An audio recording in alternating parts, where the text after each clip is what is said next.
I pulled into my driveway on a Thursday afternoon and froze. My parents were standing on the front lawn. My sister was next to them, arms crossed, smiling. And behind them sat a U-Haul truck with the engine still running.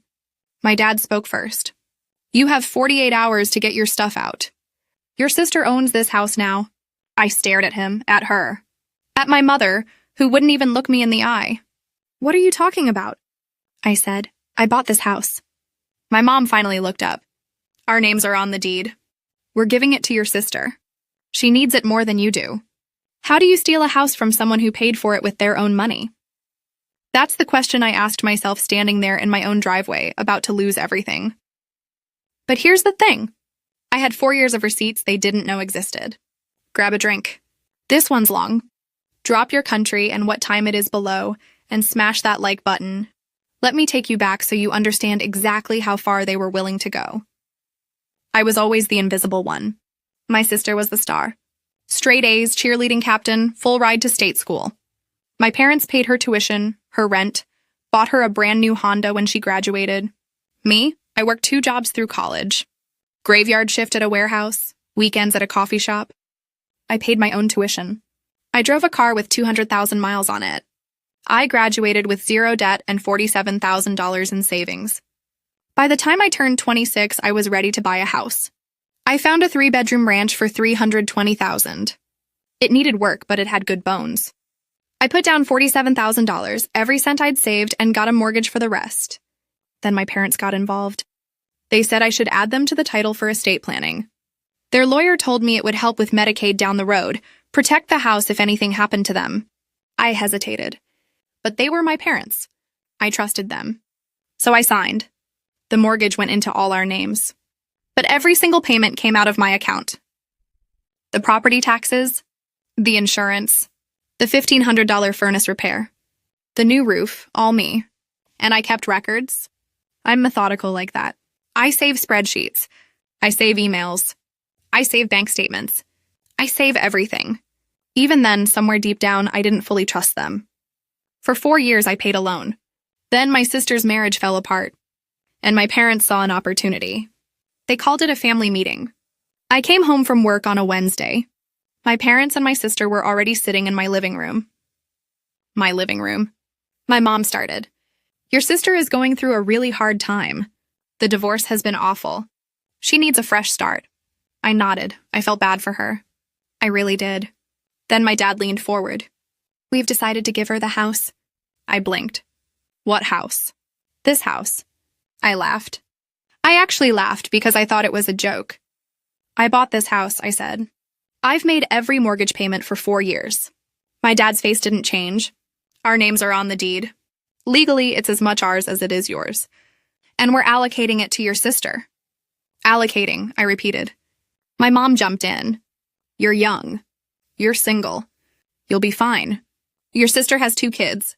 She needs stability. Family takes care of family." I looked at my sister. She'd been silent this whole time. She finally spoke. "I already changed the mailing address with the post office.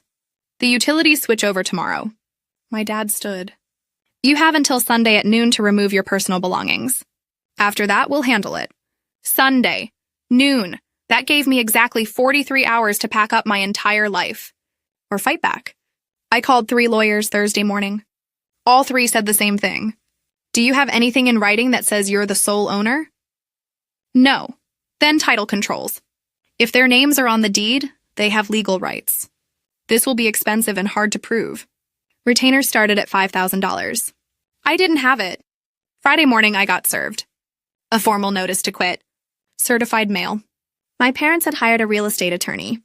I was being evicted from my own house. I left for work at 7 a.m. When I came home at 6, the locks were changed. My clothes were in garbage bags on the lawn. My books in cardboard boxes, already wet from the sprinklers. Neighbors were watching from their porches. My sister's car was in the driveway. I sat in my car and called my best friend. "Let it go," he said. "Is it really worth destroying your family over a house?" I hung up. I wanted to scream. I wanted to cry. I wanted to drive away and never look back. But that night I went to my storage unit. I opened my file cabinet, and I pulled out 4 years of records they forgot existed. I thought I'd lost everything. I hadn't. I'd just lost my illusions. I stayed up all night and built a case. First, the mortgage payments. 48 months. Every single one auto-drafted from my checking account. Not theirs, mine. $1,587. Times 48. That's $76,176. Then the down payment. I pulled the wire transfer receipt from closing. $47,000. Sent from my savings account on September 14th, 4 years ago. Then the renovation costs. New kitchen cabinets. Bathroom tile. Paint. Fixtures. $18,237. All on my credit card. I put it all in a folder. Saturday morning, I found a solo attorney who worked weekends. I walked in with no appointment. I put the folder on her desk. She read for 20 minutes without saying a word. Finally, she looked up. This is a constructive trust case. You paid for the house.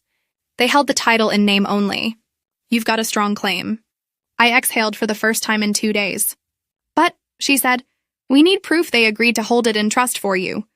Do you have anything like that? An email? A letter? I smiled. I have exactly that. I pulled out my phone. I had the email. I'd had it the whole time. I just needed to find the smoking gun. My sister posted on Instagram that night. New chapter, new house. So blessed. 300 likes in an hour. My parents called a family meeting. Not with me. Without me. They told my aunts, my uncles, my cousins that I was harassing them with frivolous legal threats. That I was trying to steal a house they'd helped buy. That I'd always been ungrateful. My aunt called me Sunday morning. How can you do this to your parents? They're heartbroken. I tried to explain. She cut me off. You should be ashamed. Click, I lost my rental deposit that week. $2,400. The landlord wouldn't approve my application without proof of funds. But all my money was tied up in the house I couldn't access. Then my parents' attorney sent a cease and desist. Any further contact with our clients will result in a petition for a harassment restraining order. I was about to be homeless, broke, and legally silenced. And my sister started renovations. She hired a contractor to rip out the custom kitchen cabinets I'd installed myself. $1,200 of materials. 60 hours of work. Gone. She posted a video of the demolition with the caption, "Out with the old." They wanted me silent. They wanted me gone. They wanted me erased. They didn't know I'd already found the email. I went back 4 years in my email. September 14th. The day we closed on the house, I found the thread. Subject line, title, and estate planning. The first email was from my parents' attorney. Per our conversation, title will be held jointly for estate and tax planning purposes only. Transfer to your daughter will occur at age 25 or upon request. My parents replied, agreed. Thank you for arranging this. But there was more. Attached to the thread was a signed declaration of trust. My parents' signatures. Notarized. The language was clear. We hold title as trustees for the sole benefit of our daughter. She is the beneficial owner. I screenshot everything. I forwarded it to my attorney. She called me 10 minutes later. This is fraud. They can't just ignore a signed trust instrument. We file Monday morning. I didn't sleep that night. Not because I was scared. Because I finally understood. They thought I'd lost those emails. They thought I wouldn't fight back. They thought I'd just disappear. They were wrong. Now I had the payments. I had the emails. I had the signed declaration. And I had motive. The only question left was why. I couldn't figure out why they'd risk this. Why destroy our relationship over a house? So I hired a skip trace researcher with the last of my savings. 2 days later, the report came back. My sister owed $85,400. 4 credit cards. 2 in collections. 1 with a lawsuit already filed. And my parents were on the hook. They'd co-signed 3 of those cards. $62,000 of joint liability. The timeline made sense now. Her divorce finalized in July. 30 days later, my parents announced the house gift. They weren't trying to help her. They were trying to save themselves. The plan was simple. Transfer the house to my sister. Let her do a cash-out refinance or sell it outright. Use the money to pay off the debt. Protect my parents' credit. I was just collateral damage. The house was worth $320,000. Even after the mortgage, there was equity. Enough to clear all of it. I called my attorney. They're not sentimental, I said. This is a financial transaction.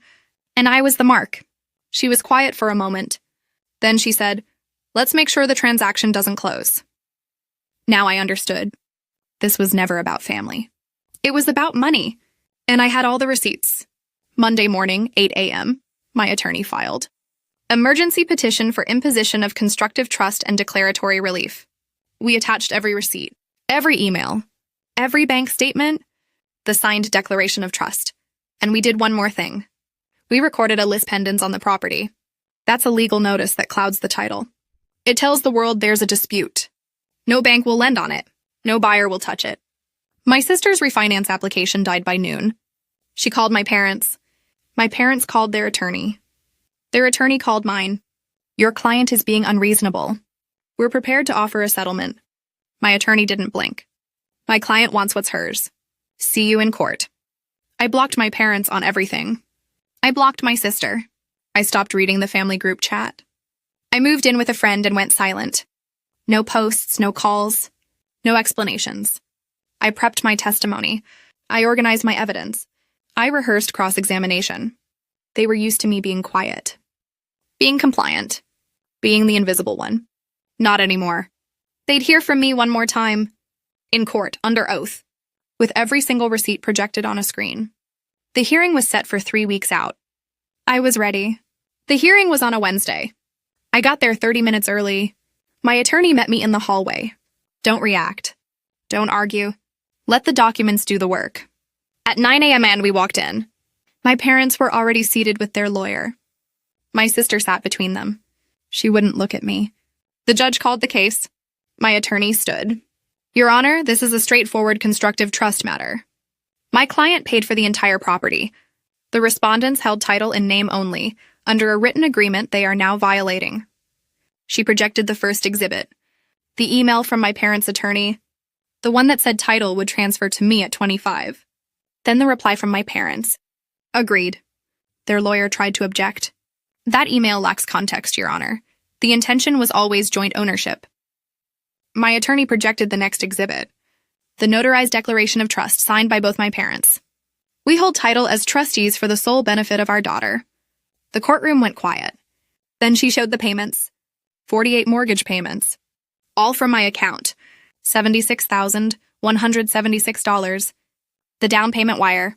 $47,000. Every renovation receipt. The judge leaned forward. "Counselor, did your clients contribute any funds toward the purchase or maintenance of this property?" Their attorney hesitated. "Your Honor, they provided guidance and I asked about funds, dollars." Silence. Then my attorney played her final card. She projected my sister's credit report. 85,000 in debt. My parents as co-signers on 62,000. "Your Honor, this isn't a family dispute. It's a financial scheme. They plan to liquidate my client's home to satisfy debts they co-signed." The judge took off his glasses. He looked at my father. "Sir, did your daughter pay the down payment on this home?" My dad's voice was barely a whisper. "Yes." "And did she make all 48 mortgage payments?" A long pause. "Yes." The judge put his glasses back on. "The petition is granted.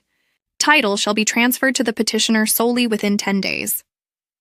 Respondents are jointly liable for petitioner's attorney fees and relocation costs. I'm setting that at 3 months' average rent. The occupant shall vacate within 7 calendar days." The gavel came down.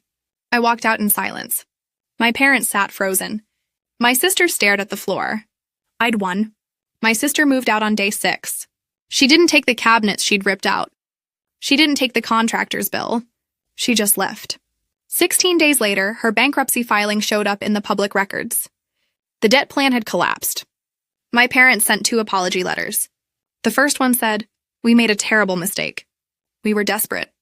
The second one said, "We hope one day you can forgive us." I read them both once. I filed them in a folder. I never replied. A few family members reached out privately. My cousin sent a text. I didn't know the whole story. I'm sorry I believed them. One of my aunts called. I should have asked your side first. I appreciated it. But I didn't need their apologies. I needed boundaries. 40 days after the judgment, my refinance closed. The new deed was recorded with my name only. My parents' names were gone. Forever. I kept the house. I changed the locks again. I installed a security system. I planted a garden that spring. I set new rules. My parents' emails go to a folder I don't read. My sister is blocked on every platform. I decline family events politely. I started therapy, not because I was broken, because I needed to process betrayal separately from victory. Here's what I learned. Documentation isn't paranoia, it's self-respect. And family doesn't mean free rein to take what's yours. Love doesn't erase accountability. Boundaries aren't cruel. They're necessary. I didn't destroy my family. They made a choice. I just refused to pay for it. So here's my question for you.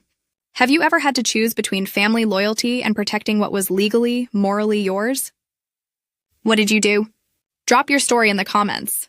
I read every single one. And if this story kept you hooked, hit that subscribe button and turn on notifications. I post every week, and trust me, the next one's even wilder. One last thing. This is a fictionalized dramatization for entertainment purposes. It is not legal, financial, or professional advice. Always consult licensed professionals for your situation. They wanted the house. I wanted the truth. In the end, I got both.